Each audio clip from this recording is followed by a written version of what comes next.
Olá, alunos, sejam todos bem-vindos ao nosso ambiente virtual de ensino à distância do IFP. Vamos dar início à nossa disciplina de gerenciamento de recursos hídricos como parte do curso técnico em meio ambiente. Espero que todos aproveitem ao máximo essas nossas aulas e assimilem as informações importantes dessa disciplina. Então, me chamo Daniel de Araújo Marçal, sou egresso aqui também do IFP, sou da casa, formado no curso de gestão ambiental 2004. Fiz minha especialização também aqui no IFP em 2006 e no ano passado concluí um mestrado na Universidade Federal do Piauí, desenvolvimento em meio ambiente com a pesquisa nessa área de recursos hídricos. Sou auditor fiscal da SEMAR também, estou na coordenação de outorga de uso da água. A SEMAR fica aqui em Teresina e quem que precisar de informações sobre recursos hídricos, dados importantes sobre nossos rios e lagos, estou lá disponível sempre para ajudá-los, ok? Então a nossa disciplina ela está distribuída em 3 videoaulas, aproximadamente 15 a 20 minutos, 3 atividades para resolução em casa, cada unidade tem uma atividade, 3 temas para fórum, uma atividade presencial de campo, que é muito importante ter esse contato de campo, qual nessa atividade vocês vão ter contato com o recurso hídrico, de cada região, cada município de vocês, para vocês verem a realidade em campo desses rios ou lagos da região. Vamos ter as avaliações da disciplina, a gente vai ter um livro-texto, que será o nosso guia didático, que é esse livro aqui, elaborado pela professora Ana Maria Jara, do Instituto Federal do Paraná, que é um livro muito bom. Peguei esse livro porque ele aborda todos os aspectos pertinentes à gestão de recursos hídricos e mais algumas informações que a gente vai inserindo para enriquecer cada vez mais a disciplina. Material complementar, a gente tem um vasto material que eu estou disponibilizando para vocês, livros em PDF, legislações, que é importante a gente ter sempre esse acervo legal. Tem muita informação, projetos, pesquisas, e terá o nosso projeto de pesquisa que a gente vai disponibilizar no final da disciplina, que é uma pesquisa interessante que eu fiz aqui em Teresina sobre o monitoramento da qualidade da água. Então, a nossa disciplina dividida em 3 unidades. Nessa primeira aula a gente vai abordar os conceitos básicos de recursos hídricos e o uso desses recursos hídricos, como se dá o uso, a distribuição, como está essa situação atual no país. Unidade 2, poluição e contaminação de recursos hídricos, e a terceira e última aula vai abordar a legislação e os instrumentos para a gestão dos recursos hídricos. Bom, então a gente inicia essa primeira aula abordando os conceitos básicos sobre recursos hídricos. O que são esses recursos hídricos? O que é essa gestão de recursos hídricos? Então aqui nós temos que recursos hídricos são considerados as águas superficiais e subterrâneas disponíveis para qualquer tipo de uso localizado nas diversas regiões. Então são todas essas nossas águas interiores, chamadas as águas superficiais dos rios, lagos, lagoas, que estão disponíveis para a população para os seus diversos tipos de uso. Então tudo isso, esses cursos d'água, esses rios, tudo isso são o que engloba os recursos hídricos. E essa gestão de recursos hídricos? Nós temos aqui essa definição, é um conjunto de ações destinadas a regular o uso, o controle e a proteção dos recursos hídricos, em conformidade com legislações e normas pertinentes. Integra projetos, atividades com o objetivo de promover a recuperação e a preservação da qualidade e quantidade desses recursos.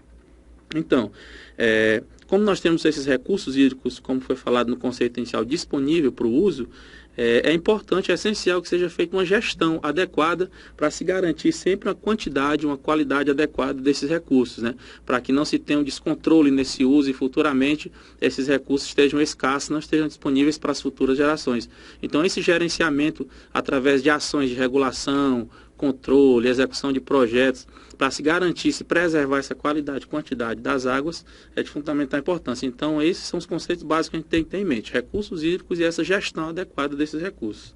Para a gente falar de recursos hídricos, é importante a gente saber dessa dinâmica da água no planeta, como se dá.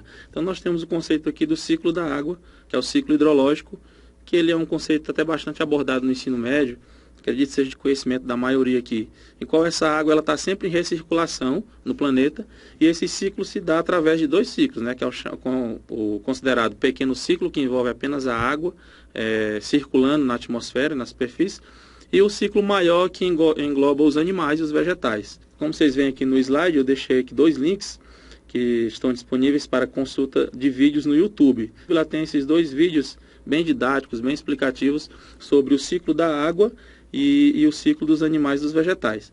Mas, resumidamente, esse ciclo da água se dá através de condições de aquecimento das águas dos mares e rios, que evapora e chega a um certo ponto na atmosfera que através de pequenas gotículas líquidas e gotículas de gelo se condensa e forma as nuvens, em condições de temperatura ideais, de temperatura e pressão, ela se condensa novamente e precipita, voltando à superfície e às águas através das chuvas, né? E com isso ela vai voltar a realimentar os rios, lagos e vai infiltrar também no solo, realimentando as águas subterrâneas, que são os aquíferos.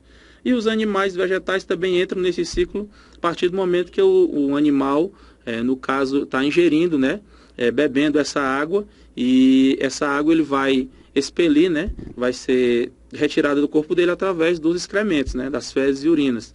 Fezes e urinas essas que são decompostas por organismos decompositores. Posteriormente, essa água que está contida nesses excrementos vão retornar também à superfície.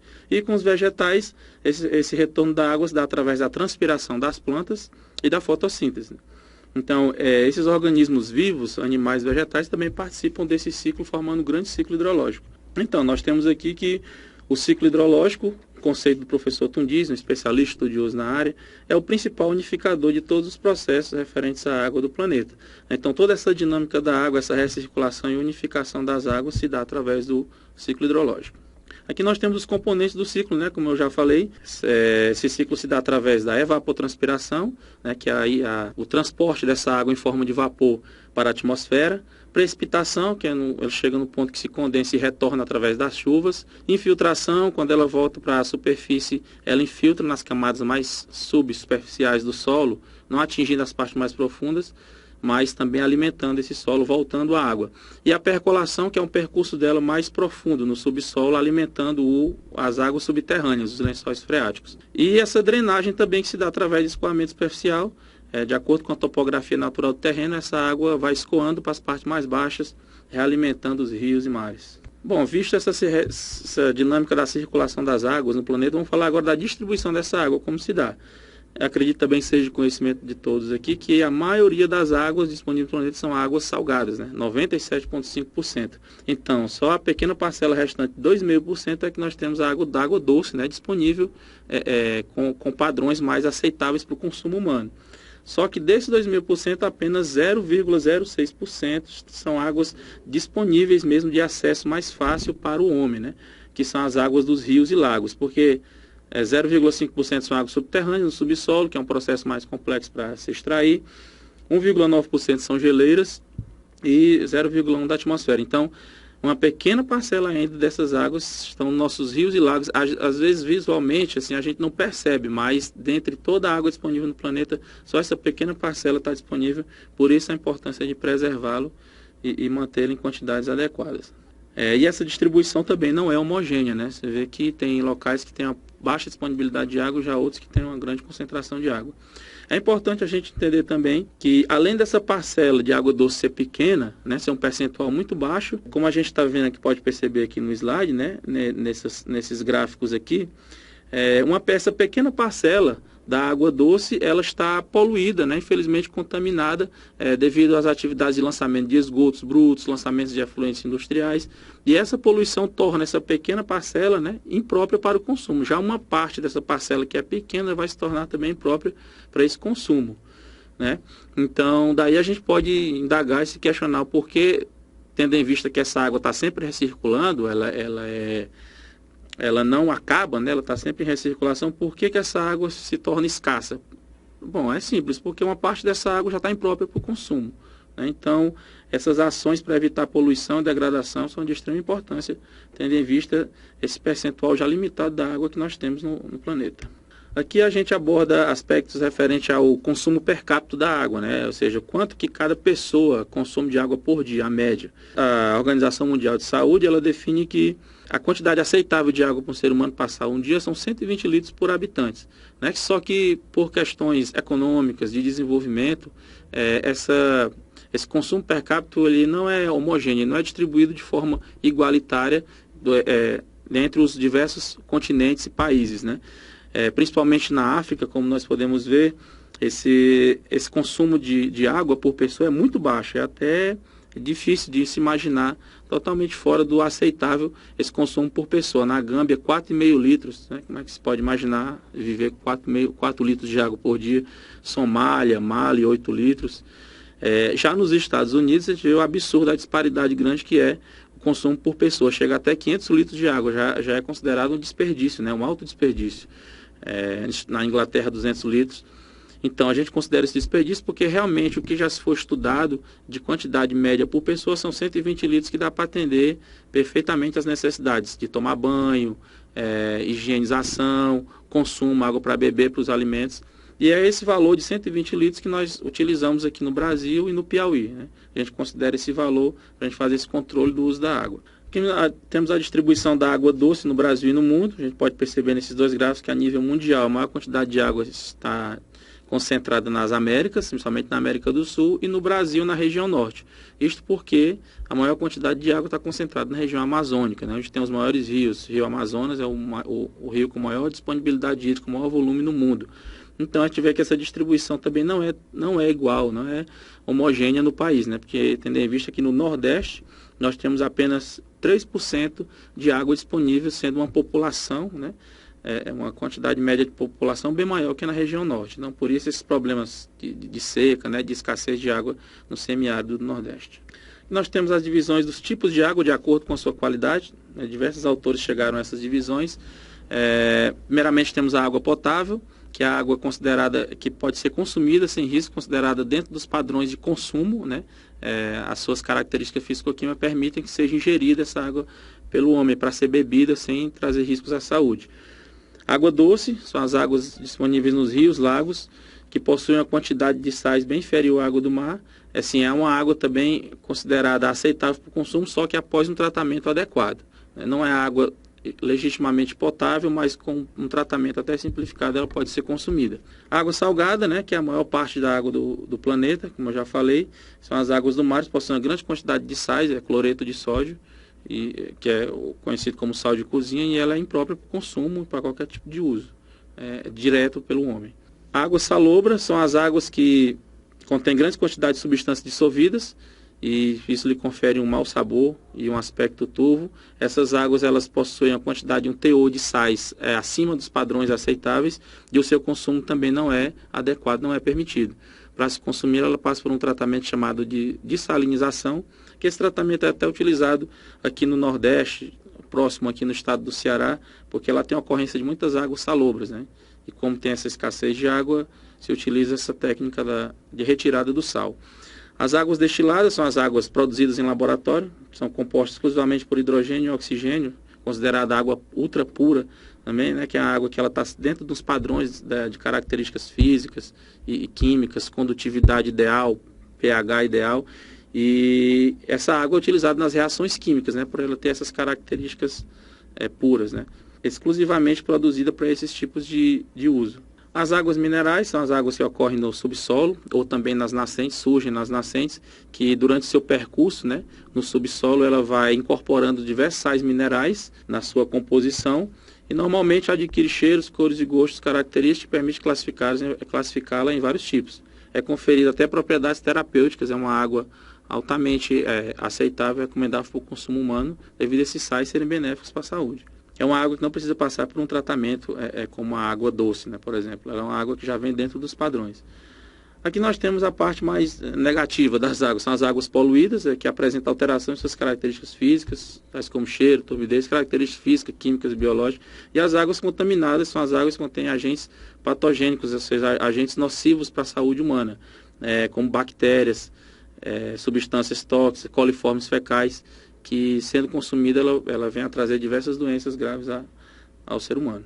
Nós temos as formas de uso da água, né, tendo em vista que diversos fatores influenciam esse uso da água, como a gente pode ver aqui, uma região que possui uma industrialização mais desenvolvida, um consumo maior de energia, questões econômicas, tudo isso vai influenciar nesse uso da água. No entanto, a disponibilidade hídrica, ou seja, a quantidade de água reservada que tem na certa região, de água acumulada nos rios e lagos, né, e a capacidade de se reservar essa água, são fatores essenciais e cruciais para se poder desenvolver diversas atividades que envolvem o uso dessa água.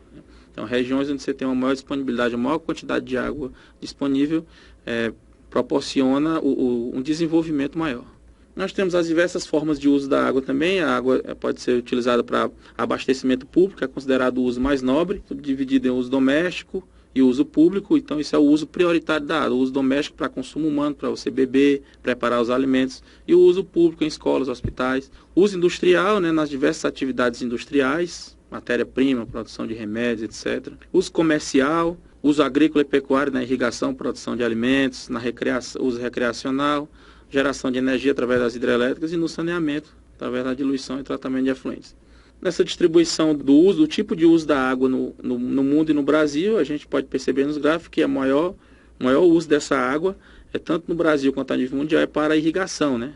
No Brasil, principalmente, tendo em vista que é um país considerado de vocação agrícola, né? Um país de economia primária, a maior quantidade de água utilizada na irrigação. Aqui nós temos um gráfico demonstrativo sobre o tanto de água que se consome, que é necessário ser utilizada para se produzir os alimentos básicos do nosso dia a dia, né? Para a gente perceber, ter uma noção do quanto é importante a gente ter um uso racional dessa água e mantê-la dentro dos níveis aceitáveis, né? Porque 1 quilo de arroz, por exemplo, vai levar 2.500 litros dentro da sua cadeia produtiva de arroz. Você utiliza 2.500 litros de água para a gente ter 1 quilo de arroz, que é básico na mesa de toda a população, né? Então é muita água consumida e essa água deve ser realmente racionalizada. Que a gente vai abordar agora os aspectos da cobrança do uso da água, né, que é um instrumento da legislação de recursos hídricos que permite um uso racional também dessa água e permite que esses recursos da cobrança sejam aplicados para a revitalização das bacias hidrográficas, revitalização desses cursos d'água. Então, ela se baseia em dois fundamentos da política de recursos hídricos, em que diz que a água é um bem de domínio público e é um recurso natural limitado dotado de valor econômico. Baseado nisso, se estipulou já em alguns estados, né, mais desenvolvidos do que os outros, esse instrumento de cobrar para você utilizar a água bruta, também você está captando de rios, do subsolo, através de poços tubulares. Essa cobrança, como eu disse, é um dos instrumentos da gestão da política de recursos hídricos. Essa política a gente vai abordar mais à frente na aula sobre legislação, tá? Vai ficar tudo bem detalhado, explicado, mas nesse instrumento da cobrança, ele tem como objetivo dar ao usuário uma indicação do real valor da água, incentivar o seu uso racional e, através desses recursos, você recuperar, revitalizar aquela bacia e aquele rio. Como é dito aqui no slide, ela não é um imposto, né, que é uma coisa cobrada diretamente da administração pública, ela é um preço público que é definido em comum acordo entre os usuários, entre a população, através de um comitê que é formado na bacia hidrográfica, para que todos esses usuários não sejam prejudicados, né, e a população também, que necessita da água, também não se torne prejudicada com esse uso, né? Então, por isso, essa cobrança dentro de um valor limite estabelecido para garantir esse uso racional e essa preservação das bacias. E um outro aspecto legal em que se baseia essa cobrança, como é dito aqui, essa é baseada em dois princípios jurídicos mesmo. O princípio do poluidor pagador, ou seja, quem está poluindo em decorrência de diversas atividades à água, ele tem a obrigação de pagar, de repor através do pagamento, esses recursos vão ser utilizados para acabar com aquela poluição. E o usuário pagador, né, quem está captando a água para suas diversas atividades, também tem que pagar por um preço, né, para essa água que está sendo captada. Aqui nós temos um mapa, né, que está ilustrando aqui a distribuição, onde é aplicada essa cobrança pelo país, distribuída pelo país. A gente vê aqui que essa cobrança está sendo mais concentrada na região sudeste, né, que ela já é aplicada há mais tempo. E aqui no nordeste nós temos o Ceará, que é uma referência nessa gestão de recursos hídricos e nessa cobrança do uso da água, né? O Ceará já saiu à frente disso há alguns anos e é o estado que essa cobrança já é aplicada de forma mais intensa. Aqui no Piauí, a gente já pode deixar informado que essa cobrança a gente está iniciando a implementação dela através da SEMAC, que é o órgão gestor de recursos hídricos. Isso já está em fase de elaboração de decretos, na realidade já está concluído, e espera-se que até o início desse ano, o final desse ano, início de 2017, já estejam se implementando essa cobrança pela água bruta, que é um importante fator para a geração de recursos, né, para a gente aplicar nessa preservação dos nossos rios aqui no Piauí. Aqui a gente aborda um pouco dos conflitos pelo uso da água, né, que a gente sabe que não é de hoje, que infelizmente a gente acaba tendo conflitos mesmo armados, chega a ter guerras entre países por problemas de escassez de água, de acesso ao uso da água. A gente tem algumas informações. Primeiramente, estudos têm afirmado a escassez da água potável, que a escassez da água será responsável pelos conflitos, inclusive armados, em toda a Terra, né? Será? Não, na realidade já está sendo, né? Se a gente vê conflitos aí a nível mundial, podemos citar vários. Entre eles, os mais conhecidos são os conflitos na região de Israel e Palestina, né, que além de ser religiosa, também engloba a questão do acesso ao uso da água naquele rio Jordão. Né? Então, a população de Israel, os políticos, eles restringem ao máximo o acesso da população da Palestina ao uso dessa água, e isso também vem a acirrar cada vez mais esses conflitos. Outro dado aqui que a ONU previu que em 2003, mais da metade, né, da população mundial, cerca de 7 bilhões de pessoas em 60 países, já passaria por problema de escassez de água, e é o que realmente, infelizmente, vem acontecendo. 2/3 da população mundial, e isso foi previsto também em 2025, não terão acesso à água potável, se nada for feito. E a gente tem casos aqui a nível de Brasil, né, na realidade mais próxima nossa, que foi em São Paulo, em 2014, né, que teve um problema sério de escassez hídrica devido a fatores climáticos e um uso indiscriminado muitas vezes dessa água. São Paulo passou pela maior crise da sua história, né, com os reservatórios, principalmente de Cantareira seco, né, atingindo o seu volume morto, e isso veio a gerar também conflitos e atitudes drásticas na região de São Paulo. Aqui nós temos essa matéria, né, ainda tratando dos conflitos da água, em que é informado que 93 conflitos por água foram registrados em 2013, englobando 19 estados. E no Nordeste, como a região mais conflitante, foram constatados 37 casos de conflitos pelo uso da água. Seca no Nordeste, por seu caráter sazonal, então seria o maior conflito de uso no Brasil? A gente pode se dizer que o Nordeste vive constantemente no seu cotidiano com problema de crise hídrica e em conflitos, né, pelo uso dessa água, principalmente nessa região do semiárido, que sofre constantemente com as secas e falta d'água. Aqui as informações sobre a situação de São Paulo, né, foi tratado atualmente como o maior conflito. O reservatório de Cantareira, ele foi construído em 74, mas não houve redução da dependência desse reservatório na bacia do Rio Tietê em relação a Piracicaba. E São Paulo é a maior cidade do país e o estado que concentra a maior quantidade de população, né? Então a demanda por água nele é alta, muito elevada. Então só o complexo de Cantareira não resistiu e devido ao seu baixo volume chegou a essa situação crítica de racionamento. Ele apresentou os piores níveis em 2014 e uma forma de se reduzir essa situação crítica de escassez hídrica foi a chamada alocação negociada, né? São regras de uso da água em um certo manancial, reservatório ou rio. Foi feito isso no reservatório do Tietê, tem um controle desse uso, a qual se estipula quais os usos prioritários, as horas para esse uso, para que esse recurso que já está limitado não venha a se esgotar de vez, né? Então é feita essa alocação negociada, geralmente pelo órgão gestor, pela agência de águas, em que é feito um cronograma e se prioriza. É para consumo humano, é para o uso animal, é para o uso na irrigação ou uso nas indústrias. Então é definido um cronograma a qual são estipulados os dias e os horários para esse uso. Temos um exemplo de conflito de uso da água aqui, até no Piauí, que foi na região de Picos, a qual o SEMAR teve que fazer um trabalho lá, uma intervenção também muito intensa lá na região, em parceria com a Agência Nacional de Águas, a ANA e o DENOX, né, que foi na região ali de Picos, Sussuapara e Bocaina, a qual o açude, né, o reservatório de Bocaina, estava com seu volume mínimo também, apenas 20%. Então tivemos que fazer essas intervenções e propor essa alocação negociada das águas também nesse reservatório.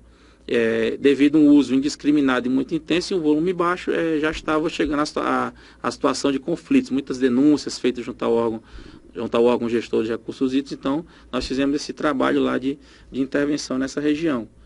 Aqui nós temos algumas imagens, né, que ilustram a situação da região lá de Picos. À esquerda vocês veem uma parte do rio Guaribas, que é o principal rio de Picos, eutrofizado devido ao lançamento de esgoto, muita poluição, rio assoreado, né, o curso do rio, em muitos trechos dele estava cortado devido ao assoreamento, né, degradação das suas margens, e além disso tem um problema sério de exploração dos lençóis freáticos, muitos poços tubulares na região. Então foi estabelecida essas regras, como eu falei, para o uso racional da água na barragem de Bocaina, né? Feita essa alocação negociada entre todos os usuários nas diversas atividades, os agricultores, pecuaristas, produtores rurais, para que esse uso fosse feito de forma racional. Vem sendo feito isso atualmente, só que é uma região realmente bem crítica e é considerada uma bacia, uma região prioritária para a gestão da água aqui no Piauí. Então é isso aí, a gente dá encerramento agora dessa primeira aula, em que foi abordado os conceitos de recursos hídricos, que é a distribuição da água, os usos da água, né? E a gente continua na segunda aula abordando aspectos de poluição e contaminação. Até lá!